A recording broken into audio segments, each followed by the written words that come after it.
Concernant les messages de Hanouka qui sont innombrables, on en a déjà posté quelques-uns sur les vidéos précédentes.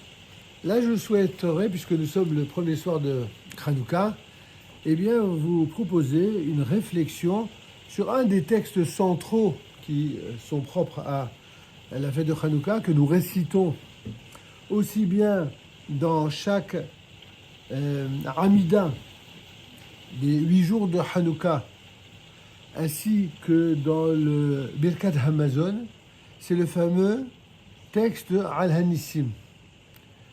On va essayer de réfléchir, on va traduire mot à mot et on va essayer de soulever, on va dire, des questions essentielles qui se posent sur la compréhension première de ce texte et peut-être un approfondissement plus actualisé quant à la période que nous vivons. Tout d'abord, il est dit Al Hanissim ve'al Hapurkan, pour les miracles et pour la délivrance, ainsi que pour les Gevurot, pour les hauts faits de puissance, ainsi que Al Teshuot, les faits de délivrance, Al Niflaot, les prodiges, Al Nehamot, ainsi que toutes les situations de consolation, chez Hasid Alavotenu, que tu as accompli en faveur de nos ancêtres, Bayamim Haem, en ces jours anciens, ces jours de l'époque, Haem, c'est comme s'il avait dit en ces jours antiques. C'est de quel jour il s'agit? Il s'agit des jours de Hanouka. Bazeman Azé, de notre temps, certains traduisent à pareille époque, ou comme aujourd'hui. Donc déjà, le pshat, il n'est pas évident de dire Bayamim Haem, Bazeman Azé. Mais alors, mets-toi d'accord, c'est Bayamim Haem ou Bazeman Azé? C'est à l'époque ou c'est aujourd'hui? Ça fait partie, n'est-ce pas, des richesses de la langue rabbinique. Il faut savoir déjà comment comprendre. C'est déjà difficile de comprendre un feuge, mais alors comprendre un rabbin, waouh, c'est encore plus difficile. Et quand il s'agit des rabbins du Talmud ou des rabbins de Anshe Knesset Gedolah, de la Grande Assemblée, alors là, il faut carrément être profond et certainement pas superficiel. Alors on ne peut pas se contenter d'une traduction aussi sérieuse sur le plan philologique soit-elle, on ne peut pas se contenter d'une traduction superficielle. Qu'est-ce que ça veut dire Bayamim Haem Bazeman Hazeh? Nos sages nous ont expliqué que ce qui s'est effectivement passé en ces jours-là, en ces jours antiques, ce sont des miracles de délivrance. Et que ces miracles de délivrance se sont poursuivis d'une manière tellement puissante, elles ont tellement imprégné le temps et l'espace à cette époque-là, que ces miracles nous ont accompagnés durant les siècles d'exil et n'ont jamais cessé d'être. Ce qui vient nous confirmer l'idée qu'ont tous ceux qui ont la foi, c'est que les Juifs, depuis cette époque-là, ça a commencé sans doute avant, mais d'une manière plus particulière et spécifique pour cette période-là, ils ne vivent que grâce aux miracles. Et si on veut réactualiser les choses, quand vous voyez tous les frustrés qui n'arrêtent pas d'éructer leur haine contre les Juifs et contre Israël depuis tellement de siècles, et plus encore depuis qu'Israël est revenu sur sa terre, on voit bien, regardez, grâce aux réseaux sociaux, grâce entre guillemets, si tous ceux qui s'expriment et qui affichent leur haine farouche, leur haine et leur haine et leur haine de toutes les façons possibles, imaginables et dans toutes les langues, imaginez si ces gens-là avaient eu entre leurs mains, s'ils avaient entre leurs mains le pouvoir qu'a eu un Hitler. Vous imaginez dans quel état les Juifs seraient?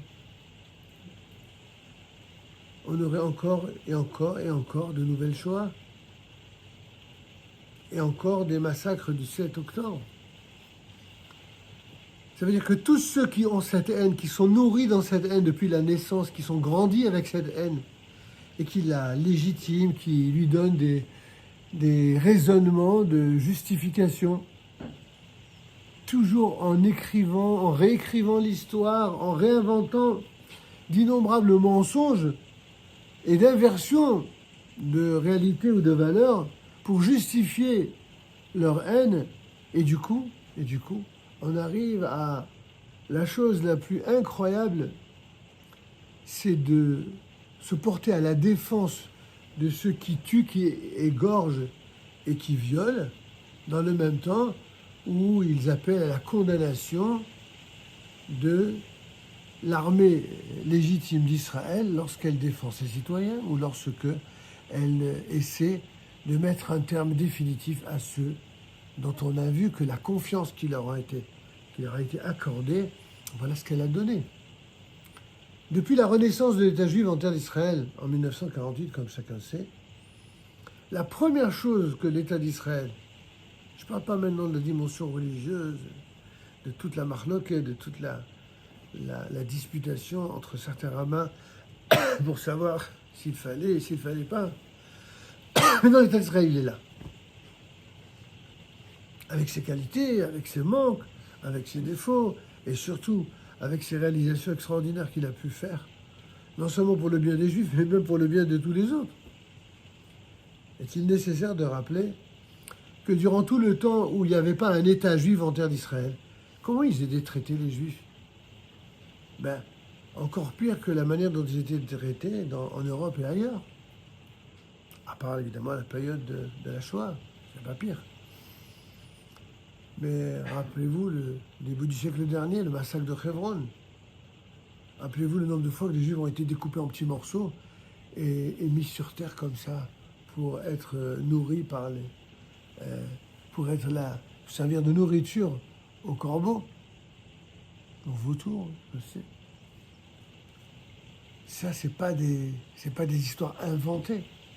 C'est des témoignages d'époque dont nous avons les écrits. Alors, on a vu ce qu'il advenait du peuple juif lorsqu'il comptait sur la bienveillance des nations. Cette bienveillance des nations n'a jamais existé. Et s'il y a eu, bien sûr, parmi les nations, des moments d'accalmie, Dieu merci, c'est comme l'a dit le verset de la paracha de cette semaine, plutôt de la semaine dernière dans Vaïshlar, où là-bas, on voit que Yaakov, en véritable stratège, a décidé de diviser son camp en deux, afin que si un des deux camps était attaqué et menacé et frappé, alors qu'il y en aurait un qui serait au moins sauvegardé. C'est pour ça qu'il les a séparés. Et de fait, à chaque fois dans l'histoire d'Israël qu'il y a eu des pogroms, un malheur, un massacre, il n'y a pas eu un seul siècle où on nous a fichu la paix. Mais chaque fois qu'il y a eu un moment douloureux, difficile, injuste chez les Juifs qui vivaient dans telle partie du globe, eh bien dans d'autres parties du globe, c'était un peu plus clément. Mais grâce à Dieu, à ce jeu-là, tout le monde a joué. C'est-à-dire ça a joué. Et en général, ceux qui étaient bien agréés à ce moment-là, c'est pas parce que par philosémitisme ou par amour des Juifs tout d'un coup. C'est parce que tout simplement, ils aimaient les Juifs. Parce que ces Juifs-là, ils payaient leur droit de vivre et leur droit d'exister en donnant de l'argent. C'est eux qui nourrissaient les caisses royales. Et donc ils ne servaient qu'à cela. Et comme tous les détracteurs des Juifs, ceux-là même qui profitaient de l'argent des Juifs, une fois qu'ils avaient bien engraissé leur pouvoir et leur caisse royale, eh bien, ils se servaient du bien que les Juifs leur ont fait pour inciter la population contre ces mêmes Juifs. Bon, ce que je vous dis, c'est ouvrez un peu les livres d'histoire honnêtes et vous verrez que c'est pas un livre de propagande, c'est des livres d'histoire normaux, écrits par des historiens normaux, qu'ils soient juifs ou non. Et c'est une constance. Et donc, on se servit de tous les malheurs que les Juifs ont vécus pour tirer des leçons. Et parmi les nations, il y a deux catégories d'êtres humains qui ont émergé. Ceux qui ont tiré les leçons et qui se sont rendus compte, franchement, on est allé trop loin. Et qui ont eu une certaine âme, certains regrets. Il n'a pas toujours duré très longtemps, mais en tout cas, le temps que ça a duré, ils se sont eux-mêmes bonifiés. C'est-à-dire que, comme dit le Rav Kook, c'est grâce au malheur qu'ils ont imposé aux Juifs et qu'ils ont vu le résultat sur les Juifs que du coup, ils sont devenus plus moraux. C'est-à-dire que même leur amélioration et leur nivellement sur le plan moral a été dû grâce à la souffrance qu'ils ont eux-mêmes imposée et infligée aux Juifs. Vous imaginez le comble du sordide? Mais il y a pire que ça. Qu'est-ce qu'il peut y avoir pire que quelqu'un qui devient meilleur et plus moral suite au sang qu'il a versé contre vous? Mais il y a ceux qui ont fait le même constat et qui viennent vous dire, ben vous voyez, si vous arrive tout ça, ben c'est pas par hasard, hein. C'est que vous êtes coupable. Ils sont encore plus odieux que les premiers. Ils viennent expliquer et justifier. Voilà, voilà les deux catégories d'ennemis de Juifs et d'Israël qu'on a eu pendant des siècles. Ceux qui, lorsqu'ils deviennent meilleurs, c'est après avoir fait des choses terribles, et ça dure le temps que ça dure. Et ceux qui ne supportent pas de se voir dans une glace et d'avoir compris qu'en fait, il ne valait pas grand-chose, alors qu'est-ce qu'ils font? Ils sont encore plus pourris et ils donnent une justification, une pseudo-morale ou une nouvelle idéologie pour justifier la raison pour laquelle il vous est arrivé ça. Voilà, tous les ismes de l'histoire, toutes les idéologies notamment du Moyen-Âge et encore plus du 19e siècle et du 20e siècle, lamentable 19e siècle, comme disait Lévinas, eh bien, a produit ce genre de personnage qui se sert de l'histoire et de la souffrance des Juifs pour justifier des idéologies nouvelles. Ils vont tirer de ce que nous avons souffert qu'il fallait combattre la haine de l'étranger. Mais la Torah était la première à dire vous respecterez l'étranger parce que vous avez été vous-même étranger en Égypte. Il fallait étudier la Torah plutôt que de nous massacrer pour le comprendre. Oui, mais il faut également venir en aide à ceux qui sont pauvres et qui sont déshumanisés. Oui, mais dit ça à l'Église chrétienne, qui pendant que les prêtres s'engraissaient, disait à leurs fidèles vous souffrez dans ce monde-ci, mais vous verrez dans le monde futur, vous vivrez heureux. Et à cause de cette immoralité-là, forcément, de nombreux chrétiens se sont opposés et se sont élevés contre le christianisme au point d'en arriver, après évidemment plusieurs siècles de lutte et de combat, à une séparation de l'Église et de l'État. Donc vous voulez croire en Dieu et vous parlez toujours du monde futur, très bien. Vous dites qu'il faut donner à César ce qui appartient à César et à Dieu ce qui appartient à Dieu. Alors vous savez quoi, puisque vous parlez de Dieu toute la journée, eh bien, donnez à Dieu ce qui appartient et surtout restez avec Dieu dans le monde du ciel et laissez à César ce qui appartient à César. Laissez la politique entre les mains des professionnels de la politique du monde terrestre. Dieu, il n'a pas le droit au chapitre. C'est comme ça qu'il y a eu cette séparation. C'est une revisitation très raccourcie. Vous pensez bien que c'est pas en quelques minutes qu'on peut faire ça. Mais c'est pour que vous arriviez à comprendre. Quand on dit Bayami Mahem, Bazema Nazé, en ces jours-là, il y a eu des miracles. C'est quoi le miracle? Le miracle, c'est que pour Hanouka, on a dit les Grecs, l'alliance gréco-syrienne a dit aux Juifs, mais nous, on n'a rien contre les Juifs, non. On est très cool. On vous demande qu'une seule chose. Si vous voulez être fun, je vais vous planquer. On ne veut pas vous voir. On ne veut pas que vous fassiez votre religion. Votre Torah, vos mitzvot, votre Shabbat, votre circoncision. Bah, c'est barbare. Ce sont les barbares qui traitent les Juifs de barbares.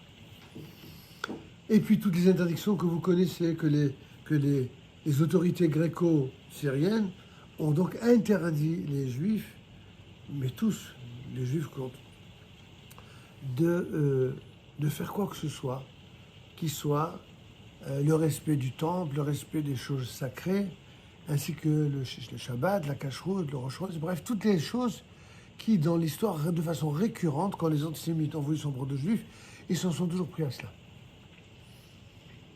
Et là-dessus, il y a eu la révolte des Maccabim, les fameux Maccabim. C'est qui les Maccabim? C'est pas Tzahal, les Maccabim, apparemment. En vérité, c'est oui des Tzahal de l'époque, mais il n'y avait pas d'État. Alors c'est qui? Vous imaginez? C'est une famille du Kohen Gadol. Si vous replacez, si vous retraduisez en des termes d'aujourd'hui, vous imaginez un Kohen Gadol et ses frères, tous des barbus. C'est comme si vous disiez aujourd'hui des rachés yeshivot avec leurs élèves qui étudient la Torah, ils ont et qui prennent leurs armes, que leur kalachnikov, enfin, kalachnikov c'est chez les ennemis, mais qui prennent leur Uzi pour aller dézinguer les ennemis d'Israël. Qu'est-ce qu'ils ont fait eux? Ils ont dit quoi? Le peuple d'Israël est en danger, on nous empêche de faire la Torah. Dans notre propre pays, on nous traite à nous de colons. Alors si c'est comme ça, il n'y a aucune... C'est pas possible que Dieu accepte qu'on se laisse faire sans réagir. Ils se sont donc défendus, tout simplement. Et aujourd'hui, Baruch Hashem, il y a des combattants qui sont des combattants particulièrement méritants, qui ressemblent, toute proportion gardée bien entendu, aux Maccabim de l'époque. Des gens qui, comme les Maccabim, étudient la Torah toute la journée. Et des gens qui, comme les Maccabim, toute la journée, ont été capables, même s'il a fallu pour ça interrompre de manière ponctuelle leur étude, eh bien, de prendre les armes et de se porter à la défense de tous leurs frères juifs qui étaient, entre autres à Gaza d'ailleurs, mais qui étaient dans toutes les terres de Judée. Et ce qu'il y a d'extraordinaire, c'est que les gens ne comprennent pas le rapport. Les rapports de force, les rapports politiques. L'extrême gauche israélienne d'aujourd'hui, ça correspond à ce qu'on appelait les mithyavnim, ceux qui s'hellénisaient, c'est-à-dire qui avaient adopté la culture grecque. Et qu'est-ce qu'ils disaient aux Juifs qui étaient prêts à se battre contre l'occupant grec? Il a dit, mais vous êtes des malades, vous êtes des extrémistes de droite. On va se faire mal avec les Grecs à cause de vous. Comme ils ont dit la même chose. Il faut vivre avec les Palestiniens. Et faire mal avec eux. Et avec les nations. Mais c'est, vous transformez, vous changez les mots, et ce sont les mêmes réalités, mes amis. Et moi, je vous le dis ainsi parce que c'est la seule manière vivante d'expliquer ce texte. Maintenant que je vous ai dit simplement l'introduction, vous allez comprendre un peu mieux, je pense. Regardez qu'est-ce que dit le texte. Après avoir remercié Dieu pour tous ses miracles, etc., rappelez-vous, Bayamim, en ces jours-là d'époque et à pareille époque aujourd'hui, qu'est-ce que dit le texte composé par nos sages? Bim et Matatia ben Yohanan, à l'époque de Matatia, fils de Yohanan, Kohen Gadol, qui était le grand prêtre d'Israël, le grand prêtre de Jérusalem, et qui faisait partie de la famille des Hashmonaïm, les fameux Asmonéens. Lui et ses enfants, Keshe Ameda Malchut Yavan Aresha'a, lorsque se dressa, les autorités grecques, le royaume grec qui était impie, Al Amecha Israël, contre ton peuple Israël, c'est nous, juifs, qui nous adressons à Dieu, chaque année pour Hanouka, sur l'institution de nos sages, de dire cette prière. Qu'est-ce qu'on lui dit à Dieu? Qu'est-ce qu'on rappelle à Dieu chaque année? On dit, tu te rends compte?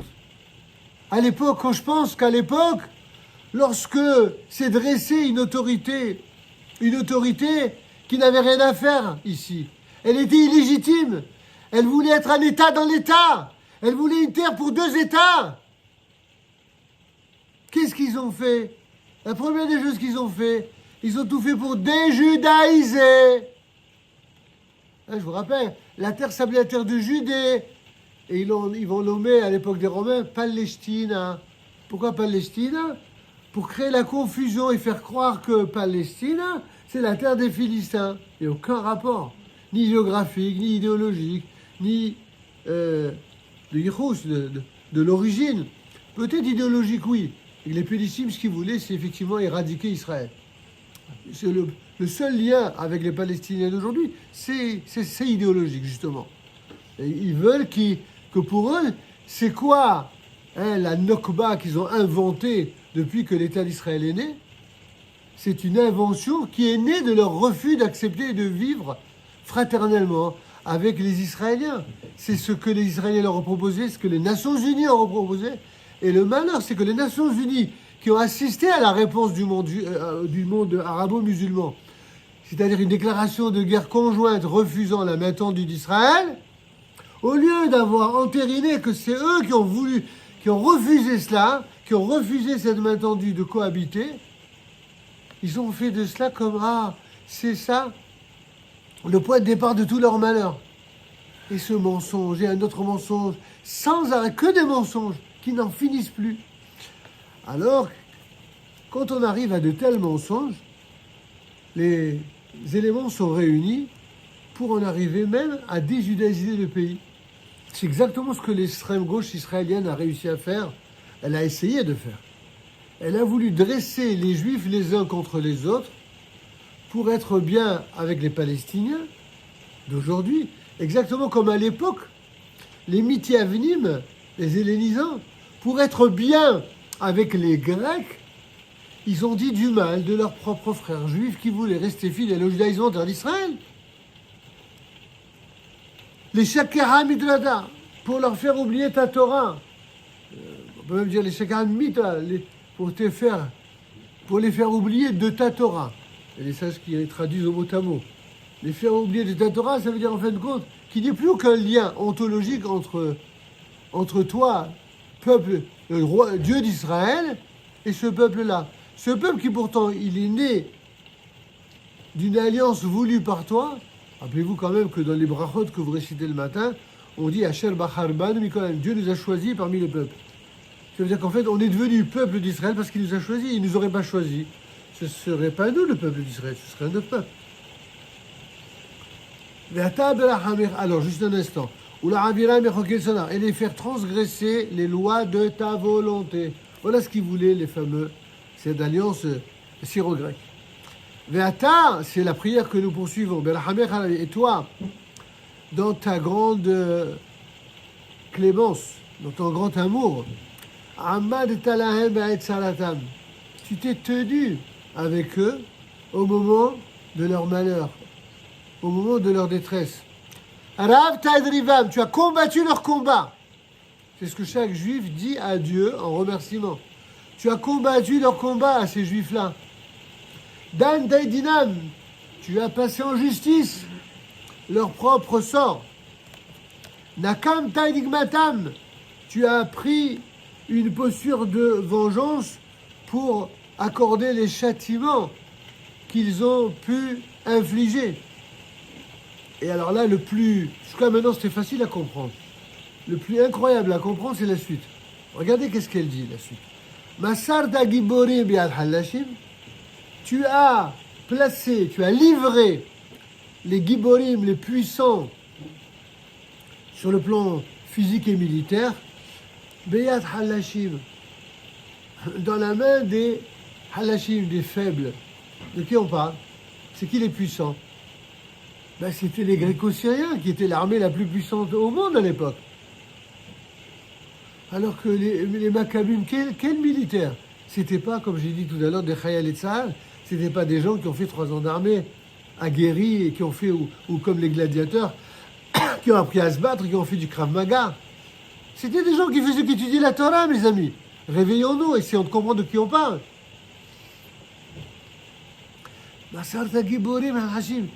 Tu as liquidé les plus puissants entre les mains des plus faibles. Ok, là on comprend qu'il y a eu un super miracle. On ne sait pas comment, mais en tout cas ça a marché. Mais là on comprend beaucoup moins, mais de moins de tout, c'est Verabim Be'admiratim. Et les plus nombreux, eh bien, tu les as livrés entre les mains de qui? Des Meratim, de ceux qui étaient les moins nombreux. Je vous pose la question. Dites-moi, les Grecs et les Syriens, ils avaient beau être nombreux. Ils étaient à cette époque plus nombreux que les enfants d'Israël qui vivaient en Israël. Ils n'étaient pas chez eux. Ils venaient d'ailleurs. Quand vous avez des colons, ils viennent. Mais ils ont beau venir nombreux. Ils ne sont pas suffisamment en masse pour concurrencer avec le nombre d'autochtones. Il y a un problème là qui ne va pas. Il y avait beaucoup plus, à cette époque, je dis à cette époque, Il y avait beaucoup plus de juifs, d'hébreux comme on les appelait, en terre de Judée et d'Israël, et en Judée-Samarie et tout ça. Il y en avait beaucoup plus que ce qu'il y avait de Grecs. Et donc, que tu me dises qu'ils étaient plus puissants, armés, ok, je comprends, d'accord. Ce serait ça le miracle. Mais comment tu peux me dire que les plus nombreux c'était eux et nous on était les moins nombreux? Là, il y a quelque chose qui ne colle pas, vous n'êtes pas d'accord? Et pourtant, c'est marqué noir sur blanc par les rabbins. Donc eux, ils racontent pas de salade. Qu'est-ce que ça veut bien vouloir dire? Alors, je vais vous livrer un petit secret. Quand on dit que les plus nombreux ont été placés entre les mains des moins nombreux, si vous voulez comprendre la réalité d'aujourd'hui, c'est que si vous associez l'extrême gauche israélienne anti-juive, plus les Palestiniens anti-juifs et israéliens, plus tous les copains de l'ONU, qui sont les plus nombreux. Vous comprenez mieux maintenant? C'est ce qui s'est passé à l'époque. À l'époque, même si les juifs étaient numériquement plus nombreux à vouloir vivre de manière juive sur la terre d'Israël, politiquement, ils ont été réduits à néant. Parce que c'est exactement ce que souhaitent tous ceux qui veulent deux États à l'intérieur d'une même terre juive, lorsqu'ils savent pertinemment que l'un des deux, la seule chose dont ils rêvent et sur laquelle ils travaillent du matin au soir, jour et nuit, c'est de l'intérieur de détruire l'État en question. C'est exactement les mêmes éléments, mes amis. Je ne fais pas la réécriture de l'histoire. Je vous fais ce que d'aucuns appellent la... comment ils appellent ça? Décryptage. Un décryptage. Selon, évidemment, des éléments modernes d'appréciation sur une réalité d'époque qui, en vérité, est très, très, très commune. Et effectivement, ceux qui étaient prêts à se battre à la fois pour la terre d'Israël, pour la Torah d'Israël et pour le peuple d'Israël, ils étaient tenus en minorité. C'est ça le pshat. Que ceux qui étaient plus nombreux, tu les as liquidés, tu les as placés entre les mains des moins nombreux. Et si ça, c'est pas un miracle, mais c'est le même miracle qu'on est en train de vivre, mes amis. Qu'est-ce qui se passe depuis 20 ans? Qu'est-ce qui se passe depuis la déclaration d'Oslo, là, de 1993? Ça fait plus que 20 ans, 93, ça fait 30 ans, depuis 30 ans. Depuis 30 ans ont été écrits, signés ce processus de massacre des Juifs, qu'ils osaient appeler un processus de paix. Qu'est-ce qui s'est passé? Ils ont remis entre les mains de nos ennemis une bande de terre qui a toujours été juive. Vous savez que Gaza en fait partie. Gaza, vous avez entendu parler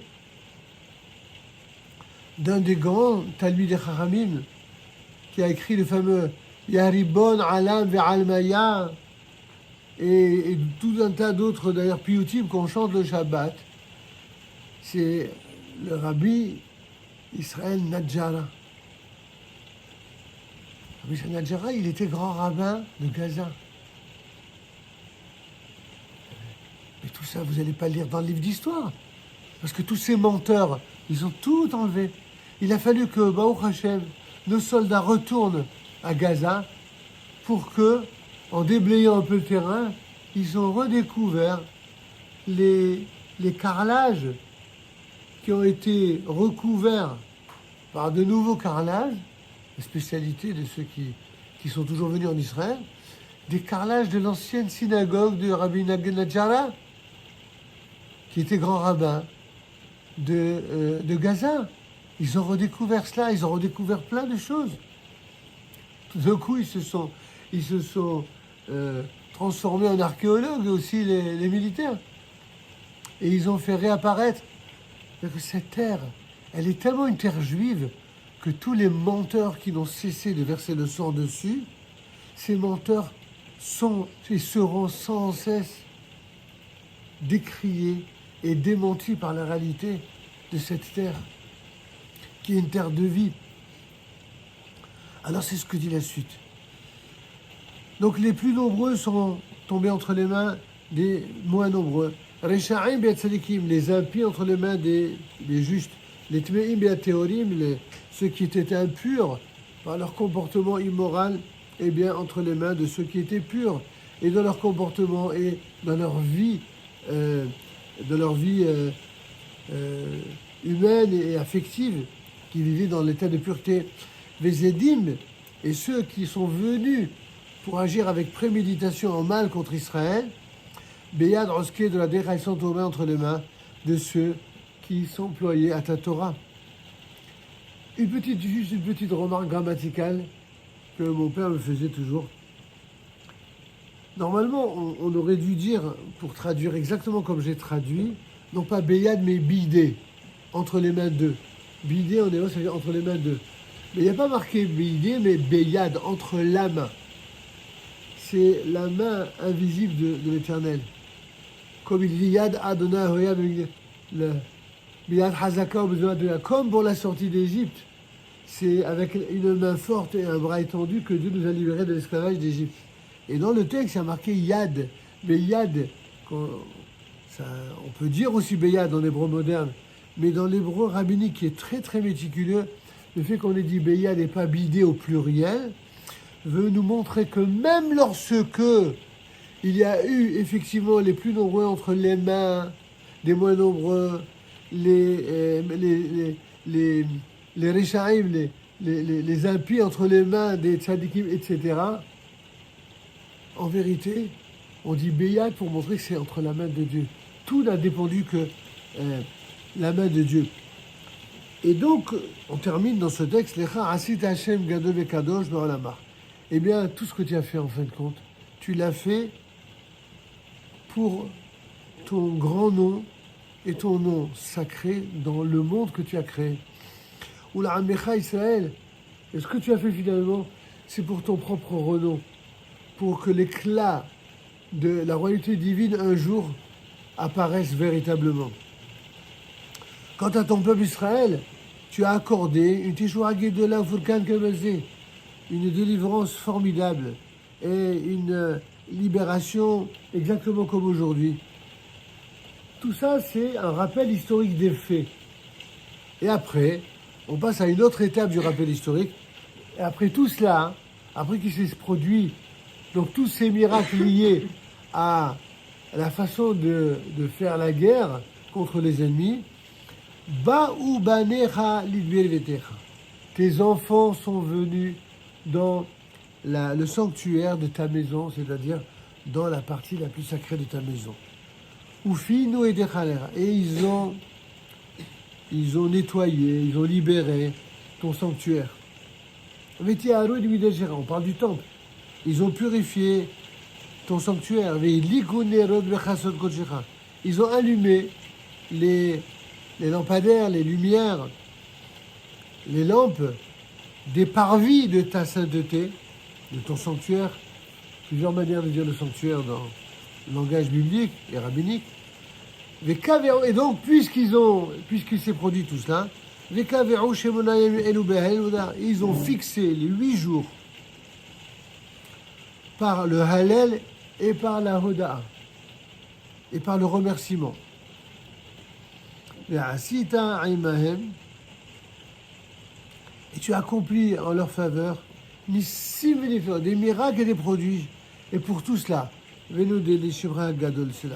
pour tout cela, on te remerciera à jamais ton grand nom. Question. Où est-il question dans le fameux Bimé Matatia, du début jusqu'à la fin, de la mitzvah d'allumer les nérods de Hanouka?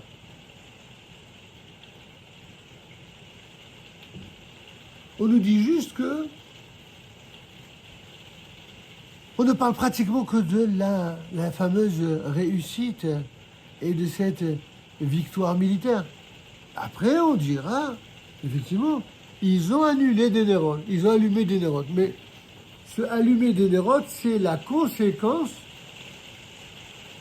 des remerciements que ces mêmes Maccabim ont voulu rendre hommage pour remercier Dieu des miracles qui leur ont permis de gagner leurs ennemis. Vous comprenez cela? Donc si on voit dans l'ordre, dans ce texte, sais bien que dans la Gemara, il y a un autre ordre de priorité. On expliquera le pourquoi et le comment quand on étudiera dans une autre vidéo que je vous promets la semaine prochaine. Mais ici, pourquoi j'ai commencé par ce texte? Parce qu'il est le plus incroyable et le plus insolite. Tous ceux qui, pour des raisons idéologiques, ont toujours gâché la lumière de Hanouka en faisant croire que la seule chose qui comptait dans ce miracle, c'est le fameux miracle de la fiole d'huile. Mais la victoire militaire, ils avaient trop peur que ce soit récupéré par Tsahal. Donc, ils en parlaient pas. Mais non, c'est rien, c'est anecdotique. Mais qu'est-ce que tu racontes? Si c'est anecdotique, pourquoi ils ne parlent que de ça? Pourquoi ils ne parlent que de la victoire militaire? Si les Haramim, ils ont mis ça en valeur, c'est pour nous dire que lorsque ceux qui se battent sont justement des gens de Torah, qui comprennent pourquoi ils se battent, et qui se battent effectivement pour la lumière, qui est la lumière de la Torah, là-dessus on n'a absolument aucun désaccord, alors les miracles se produisent. Et qu'il y a plusieurs. Alors si on a du respect pour tous ceux qui se battent, parce que pour moi, tous ceux qui se battent pour sauver la flamme d'Israël, même si c'est pas au nom de la Torah, et même s'il n'est pas religieux, et même s'il peut se tromper idéologiquement, et je vais plus loin, même si c'est quelqu'un d'extrême gauche et un copain des Grecs, tant que il risque sa peau pour le peuple, ça me suffit de le considérer, celui-là, comme quelqu'un de formidable et comme un tzaddik. J'ai pas besoin de chercher. Ça, c'est le bon Dieu qui fait ses comptes à chacun. Pas besoin de chercher des comptes. Mais à l'inverse, ceux qui sont des vrais tzaddikim et des méritants, qui associent à la fois et le combat et l'étude, de les mettre comme s'ils étaient des moins que rien, de les traiter avec condescendance, comme ont fait certains dans cette nouvelle génération. Ah, quand ils ont eu peur pour eux, que tout d'un coup, ils ont vu ce que la bête immonde était capable de faire en s'en prenant à toutes les populations, hein, comme à l'époque d'Hitler, les ennemis d'Israël. Ils ne font pas de distinction entre un juif qui soit religieux ou pas religieux, séfarade ou ashkénaze, avec une barbe, un streimel, ou un imberbe avec un coucou derrière la tête et un piercing. Il n'en a rien à foutre de tout ça, lui. Et l'antisémite, ce qu'il veut, c'est faire couler le sang juif. Donc vous êtes en train de continuer à vous traiter les uns les autres comme la manière dont les ennemis d'Israël vous traitaient en exil. Vous avez compris pourquoi le miracle de Hanouka, au-dessus de tous les autres miracles, c'est qu'il y ait des Juifs qui soient prêts envers et contre tous les ennemis extérieurs et intérieurs de se battre pour sauvegarder l'unité d'Israël autour de ceux qui constituent la bénédiction pour le peuple d'Israël, à savoir son unité entre le peuple, la Torah et la terre. C'est ça la bracha, c'est ça la protection divine, c'est ça la main de Dieu dont on parle ici. Et ceci vaut aussi bien pour les Juifs de naissance que les Juifs qui deviennent des Juifs d'adhésion, d'adoption. Toujours les gens font de la différence entre les convertis et les Juifs de naissance. Vous savez, il y a deux types de personnes qui font cette différence. Il y a des Juifs qui ont du mépris pour la Torah. Le même mépris qu'ils ont pour la Torah, ils l'ont pour les convertis. Parce que ça les énerve de voir que très souvent, les personnes qui sont des vrais convertis, ils sont beaucoup plus pieux qu'eux. Ils sont beaucoup plus méritants qu'eux. Ils voient que ces personnes, pour devenir juifs, ils étudient, ils vont à des cours pendant 1 an, 2 ans, 3 ans, et même parfois plus. Et leur sérieux les dérange. Leur sérieux les met mal à l'aise. Donc ça, c'est les juifs que j'appelle antisémites. Alors, ils sont antisémites. Ils sont non seulement antisémites chez pour ceux qui respectent la Torah et les mitzvot, ils sont antisémites chez ceux qui veulent devenir juifs normaux, bien. Ça, c'est une première catégorie de ces fameux, soi-disant, mauvais juifs. Il y en a d'autres, c'est pour une raison apparemment complètement différente. Ils n'aimeraient pas les personnes en conversion parce que d'ici, ce sont des personnes qui sont, de leur point de vue, forcément intéressées, hypocrites et pas sincères, qui jouent la comédie le temps qu'il faut n'est-ce pas, pour obtenir une reconnaissance, un diplôme d'examen, un plouf-plouf, un mikvé, et qu'une fois qu'ils obtiennent gain de cause, ça y est, ils disparaissent. Ces exagérations, elles ne sont pas nées de rien, évidemment, vous le savez. Malheureusement, c'est vrai que c'est comme ça que ça arrive parfois. Mais la Torah, elle ne demande pas de transformer un tribunal de conversion, un tribunal d'inquisition. Elle ne demande pas de transformer un tribunal qui, en son âme et conscience, va jauger un candidat sur une durée durant laquelle il va faire des efforts, et où, dans l'ensemble, Baruch Hashem, en tout cas, je ne sais pas ce qui se passait il y a 30 ans, ou il y a avant 30 ans, mais moi je peux témoigner de ce qui se passe depuis au moins 20 ans, même 30 ans, mais depuis 20 ans où je suis un peu plus dans les affaires de conversion. La majorité des étudiants qu'on a eu passer devant nous, je dis bien la majorité, je n'ai pas dit la totalité, la majorité sont des gens qui nous font honneur et qui sont sérieux et qui sont sincères. Et que quand parfois ça a mal tourné, ça n'est pas tant parce qu'ils ont voulu changer, mais parce que le conjoint qu'ils avaient eu la mauvaise idée d'épouser ou de s'enticher d'amour, c'est eux qui leur ont pourri la vie une fois qu'ils sont devenus juifs. Ils les ont pourri la vie pour le rester. On dirait, c'est bon, maintenant ça va, on a pu se marier, tu vas pas... Hein. C'est pour ça que je mets toujours je m'adresse à toutes les personnes en conversion qui écouteraient cette vidéo. Quand on se convertit au judaïsme, sachez qu'on n'est pas seul, on est deux. C'est non seulement la personne en conversion, mais c'est aussi la personne juive qui est tombée amoureuse de cette personne. C'est qu'en fait, s'il est tombé amoureux d'une personne qui n'est pas juive, c'est que son judaïsme, il laisse à désirer, c'est le moins qu'on puisse dire. Sinon, il n'aurait pas, non pas que je ne dis pas, et c'est pas une offense, vis-à-vis d'une personne non juive qui est formidable sur le plan humain et qui a de bonnes raisons d'être attirante sur le plan humain, et c'est pas le problème, c'est pas là le débat du tout. Il y a des gens qui sont formidables parmi les non-juifs, et vous en faites certainement partie, mais vous n'êtes pas les seuls. Il y a des gens formidables qui, Dieu merci, restent de bons goy. Et ça veut dire quoi? Qu'un goy, quand il est goy, il est forcément antisémite. Mais qu'est-ce que ça veut dire ça? Ce serait une insulte généralisée à tous les goyim. Mais pas du tout.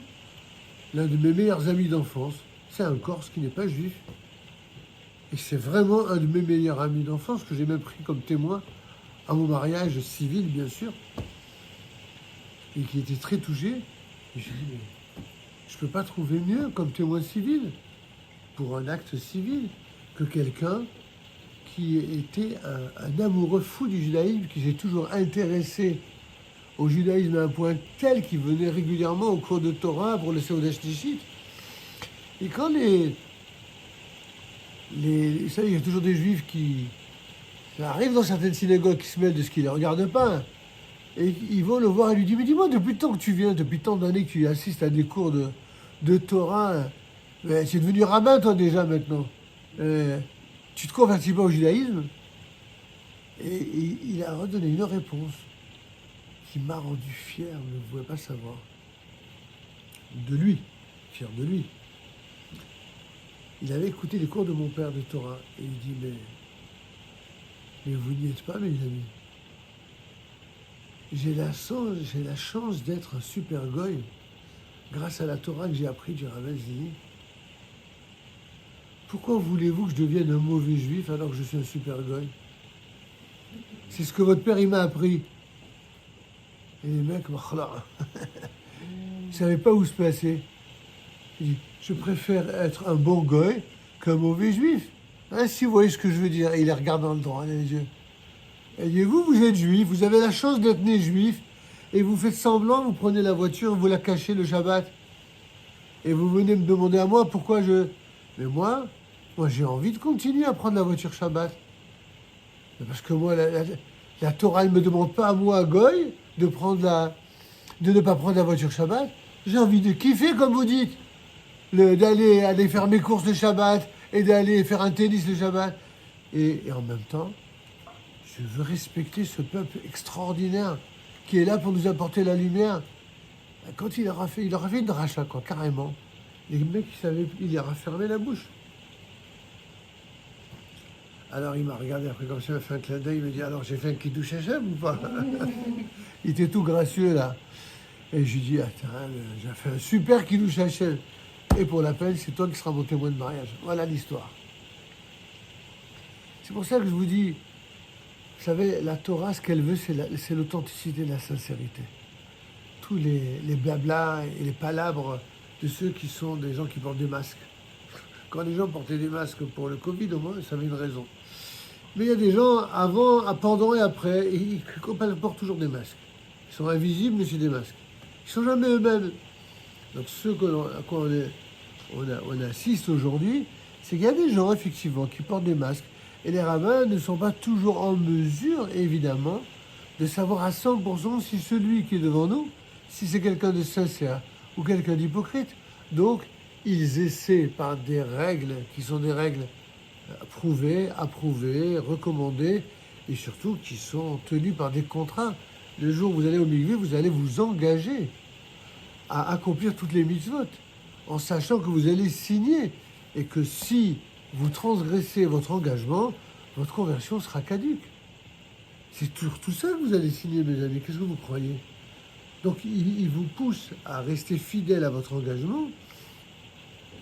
Et certains, malgré tout, ils font croire que tous ceux qui s'engagent sont hypocrites, etc. Ben moi, je fais partie de ceux qui disent, ben non. Dans la vie, on n'a pas le droit de traiter comme ça d'hypocrites des gens qui s'engagent. On doit donner l'occasion à ceux qui souhaitent s'engager de prouver qu'ils sont sincères. Et s'ils ne le sont pas, ben ils auront des comptes à rendre à Dieu et à leurs amis juifs et à leurs familles juives et à leurs amis non juifs et à leurs familles non juives. C'est à eux de s'arranger avec leur conscience, leur miroir, et puis les regards des uns et des autres. C'est un engagement, c'est une responsabilité. C'est pas, je dis toujours, et je terminerai là-dessus pour ce soir et sur cette question, les Juifs ne doivent pas être des grands acteurs au cinéma Hollywood, même s'il y en a beaucoup. Ils doivent pas être des grands acteurs de théâtre. Les Juifs doivent être des grands acteurs de la vie, des acteurs du réel. C'est ça être un Juif. Que ce soit un acteur de naissance ou un acteur d'adoption. Celui qui décide de devenir Juif, Baruch haba. Bienvenue au club du bonheur d'être Juif, comme on l'a déjà dit plusieurs fois. Bon, on a été suffisamment long pour ce soir concernant notre message de Hanouka. On va passer sans plus tarder à la suite de notre dîner de Shabbat.